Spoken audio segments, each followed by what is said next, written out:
Hello friends, आप सभी को मैथ विद केडी क्लासेस में स्वागत है। जैसे कि आप जानते हैं कि हम लोग एनसीईआरटी क्लास 10 का चैप्टर 6 ट्रायंगल पढ़ रहे हैं। आज उसी चैप्टर में एक थ्योरम के बारे में हम लोग पढ़ेंगे, जिसे हम लोग पाइथागोरस थ्योरम के नाम से भी जानते हैं। चलिए देखते हैं इस थ्योरम को। Prove that in a right triangle the square of the hypotenuse is equal to the sum of the square of other two sides.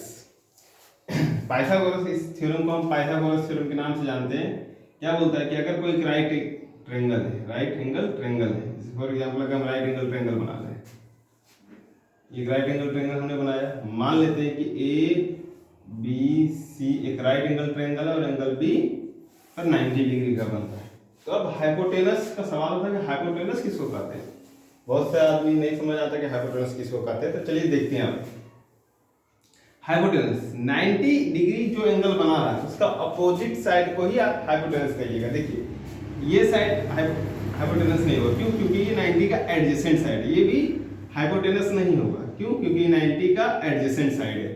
अब ये देखिए जो 90 का अपोजिट साइड में ये आ रहा है, कौन सा साइड आ रहा है? एसी आ रहा है। इसी को आप हाइपोटेनस बोलिएगा। इसी को आप हाइपोटेनस बोलिएगा। हाइपोटेनस मतलब जो 90 के अपोजिट साइड है।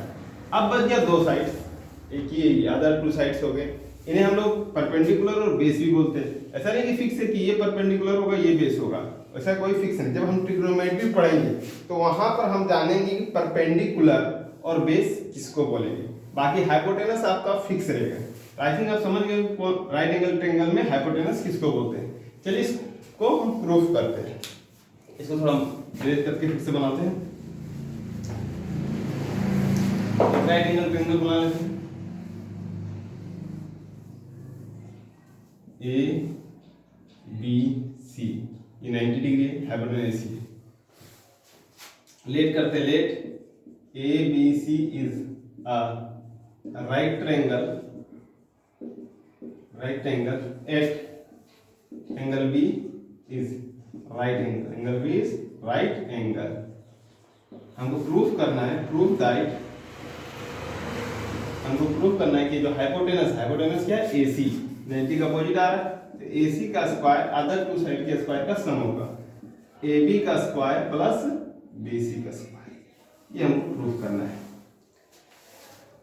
तो क्या करेंगे? देखिए कंस्ट्रक्शन करेंगे। AB वर्टेक्स AB से AC पर एक 90 डिग्री का लाइन ड्रॉ कर लेंगे, जिसका हम D दे देना। ठीक है, कंस्ट्रक्शन करते हैं। Construction BD perpendicular AC। ठीक है, अब हम क्या करेंगे? अब हम एक बार बड़ा ट्रायंगल को ले लेंगे, एक ट्रायंगल ABC, और एक बार हम ट्रायंगल छोटा को ले लेंगे ADD ले लेंगे। उनको सिमिलर दिखाएंगे। ये जो प्रूफ होगा ये हमारे सिमिलर से ही प्रूफ होगा। चलिए देखते हैं कैसे। इन ट्रायंगल, एक ट्रायंगल ABC ले लें एक बार, एंड ट्रायंगल ADB ले लें, ADB ले लें। पहला चीज देखिए कि angle A is equal to angle A, दोनों में आ रहा है कॉमन हो गया दोनों ट्रायंगल। देखिए जब हम ABC लिए थे ABC तो उसमें पूरा एंगल A आ गया। फिर हमने लिया ADB, देखिए उसमें भी एंगल A पूरा आ रहा है, तो एक कॉमन आ रहा है। और दूसरा एंगल ABC इक्वल होगा एंगल ADB। ये क्यों होगा? देखिए हमने ये 90 डिग्री ड्रॉ किया था और ये 90 डिग्री गिवन था, तो इच 90 डिग्री से इक्वल हो गया।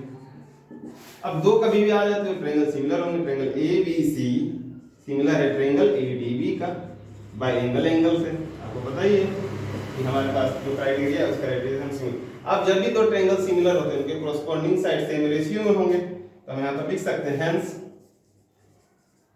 AB upon AD is equal to BC upon BD is equal to AC upon AB, AC upon AB।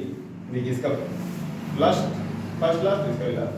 अब हमको देखिए इन दोनों का काम है, क्योंकि AB मिल जाएगा तो AB स्क्वायर आ जाएगा मेरा। तब देखो जो हमको काम है उसको हम ले लेते हैं। Therefore AB upon AD is equal to AC upon AB। अब क्रॉस मल्टीप्लिकेशन करेंगे तो AB into AB is equal to AC into AD। अब जरा देखिए यहाँ पर हो जाएगा AB का square is equal to AC into AD। Equation 1 कर लेंगे इसको। यहाँ तक आपको समझ आएगा। फिर से ट्रायंगल लेंगे, again in triangle ABC, in triangle ABC and triangle, या तो इसको इस तरह ले लेते हैं CBA ले लेते हैं, एंड ट्रायंगल CDB, इसमें भी एंगल B कॉमन आ रहा है, सॉरी एंगल C कॉमन आ रहा है दोनों में। देखिए CBA लिए तो देखिए इसमें C कॉमन आ गया, इसमें भी CDB लिए तो CDB, इसमें भी C कॉमन आ गया, तो angle C is equal to angle C common हो गया और एक 90 डिग्री बना देगा एंगल B और D। Angle B is equal to angle D is 90 degree. तो जब ये भी ट्रायंगल सिमिलर है, CBA सिमिलर है ट्रायंगल CDB का बाय एंगल से, सेम रीजन था। अब जब दो ट्रायंगल सिमिलर होते हैं तो हमको पता है उनके कोरोस्पोंडिंग साइड सेम रेशियो होंगे, मतलब हम बोल सकते हैं BC अपॉन, इसका देखिए सेकेंड फर्स्ट नहीं थोड़ा सा अरेंज करके ले रहे, BC अपॉन CD या DC जो लिखेगा DC is equal to AB upon BD is equal to AC upon BC। अब मेरा काम क्या है, फर्स्ट और लास्ट का काम है तो वही ले लेते हैं, BC upon DC is equal to AC upon BC। अब क्रॉस मल्टीप्लिकेशन BC हो जाएगा BC स्क्वायर और AC इंटू BC हो जाएगा इक्वेशन। दोनों को जोड़ दें क्योंकि हमको सम का बात किया गया, किसमें क्वेश्चन में बात किया गया, सम का बात किया, इसीलिए इक्वेशन 1 एंड 2 को एडिंग करेंगे, एडिंग इक्वेशन 1 एंड 2 को जोड़ रहे हैं। जब जोड़ेंगे तो LHS पार्ट जुड़ेगा, मतलब AB का स्क्वायर प्लस BC का square is equal to RHS part जुड़ेगा, AC into AD plus AC into DC। अब जरा गौर करिए, AB का स्क्वायर प्लस BC का square is equal to AC common आ जाएगा, इधर क्या बच रहा है AD प्लस DC बच रहा है, AC से दोनों कॉमन आ गया। तो देखिए AB का स्क्वायर प्लस BC का स्क्वायर इधर AC। अब जब देखिए AD प्लस BC क्या बना दिया, AC बना दिया इनटू AC। तब हम बोल सकते हैं कि AB का स्क्वायर प्लस BC का square is equal to AC का स्क्वायर। ये तो प्रूफ बनाते हैं, AC मेरा हाइपोटेनस का स्क्वायर अदर टू साइड के सम के स्क्वायर के बराबर होगा। यही हमको क्वेश्चन बोला था प्रूफ करने के लिए, इसी को हम लोग बोलते हैं पाइथागोरस थ्योरम। आई थिंक आपको ये थ्योरम समझ में आ गया होगा। अब चलिए हम लोग कुछ क्वेश्चंस इस थ्योरम पर करते हैं। चलिए देखते हैं आगे क्वेश्चन।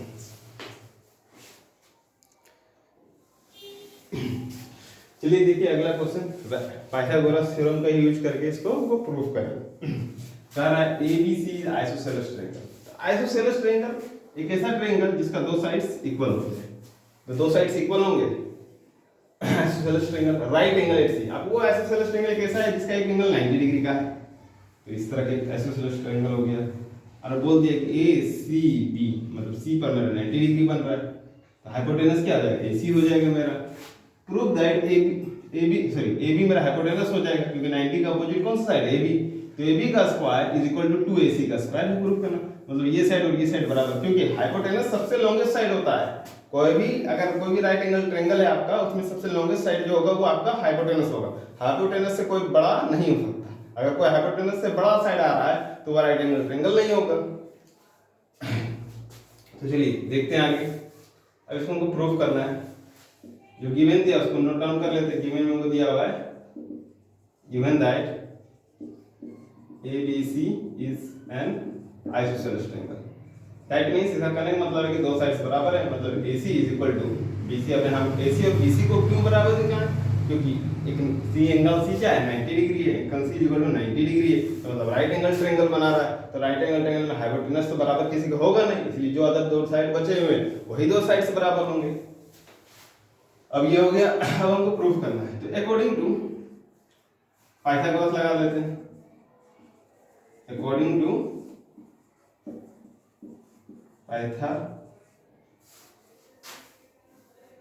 पाइथागोरस थ्योरम, ये ठीक है। अकॉर्डिंग टू पाइथागोरस थ्योरम हमको क्या बोला था, हाइपोटेनस का स्क्वायर मतलब AB का स्क्वायर अदर टू साइड्स के स्क्वायर के सम के बराबर होगा, मतलब AC का स्क्वायर प्लस BC का स्क्वायर। बहुत ही आसान है ये क्वेश्चन। AB का स्क्वायर इज इक्वल टू, जरा देखिए AC का स्क्वायर ठीक है, और इस BC के बराबर क्या दिया हुआ, AC दिया हुआ, प्लस AC का स्क्वायर यहाँ पर हो जाएगा, गिवन है क्योंकि AC इक्वल टू BC है। अब हम बोल सकते हैं कि AB का स्क्वायर इक्वल टू 2AC का स्क्वायर। अब देखिए ये तो प्रूफ करना कितना इजी था। अगर आप प्रॉपर्टी आइसोसेलेस ट्रायंगल का जानते हैं, पाइथागोरस थ्योरम जानते हैं, तो आसानी से बन गया। चलिए इसी तरह और एक नेक्स्ट क्वेश्चन करते हैं। चलिए अगला क्वेश्चन देखते हैं। जरा ABC is an equilateral triangle of side a. एक इक्विलैटरल ट्रायंगल दिया हुआ है जिसका साइड ए है।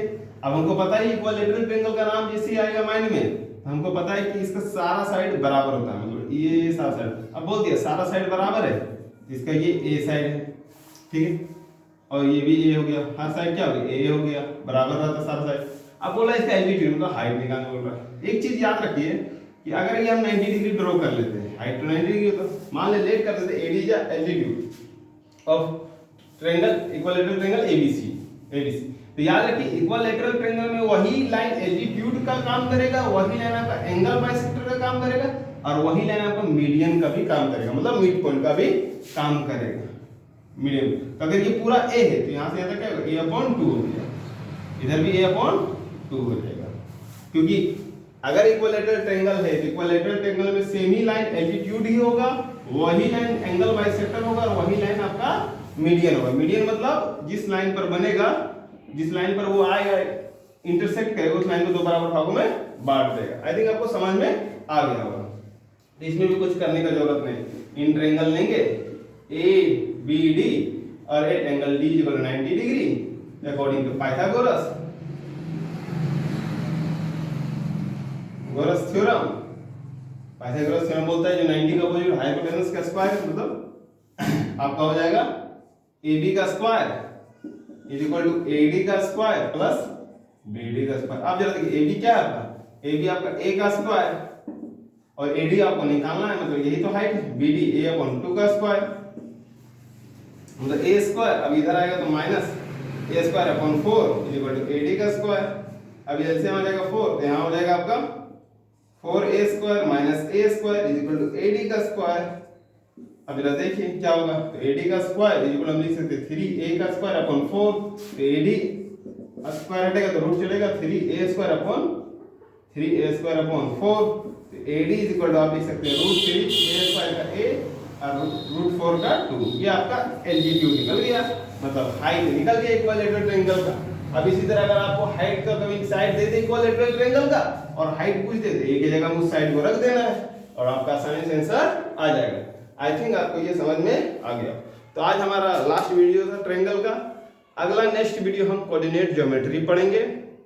अगर आपको ये वीडियो पसंद आए तो चैनल को शेयर और सब्सक्राइब जरूर करें। Thank you.